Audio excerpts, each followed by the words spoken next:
Friend ஒருத்தவங்க அவங்க பொண்ணோட ஹாஃப் சாரி ஃபங்க்ஷனுக்கு இன்வைட் பண்ணியிருந்தாங்க. அதுக்கு தான் ரெடி ஆயிட்டு இருக்கேன்.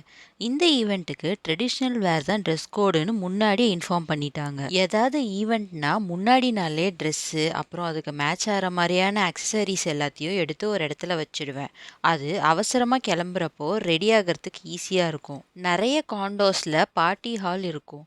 அது மாதிரியான ஒரு பார்ட்டி ஹால்ல தான் அவங்க புக் பண்ணியிருந்தாங்க. அங்க போன அப்புறம் எனக்கு சரியான சர்ப்ரைஸ். சடனா எல்லார் கையிலயும் கோலாட்டம் தந்து டான்ஸ் ஆடணும்னு சொல்லிட்டாங்க. அப்புறம் வீடியோ ரெஃபரன்சஸ் எல்லாம் பார்த்து ஸ்டெப்ஸ் எல்லாம் ப்ராக்டிஸ் பண்ணி ஆடி முடிச்சாச்சு. ஈவெண்ட் ரொம்ப ஃபன்னா போச்சு. அப்புறம் அவங்க ஃப்ரெண்ட்ஸு ஃபேமிலி எல்லாம் விஷ் பண்ணி அனுப்பின வீடியோஸ் எல்லாத்தையும் ப்ளே பண்ணாங்க. ஃபங்க்ஷன் பண்றவங்க தெலுங்குனால அவங்க ஸ்டைல்ல ஃபுட் எல்லாம் இருந்துச்சு. அதுல பூத்தரி குழுன்னு ஒரு ஸ்வீட்டு. இது நிறைய டைம் சாப்பிட்ருக்கேன். ஒரு டைம் சாப்பிட்றப்பையும் இந்த டிஷ்ஷோட பேர் மட்டும் மறந்துடும்.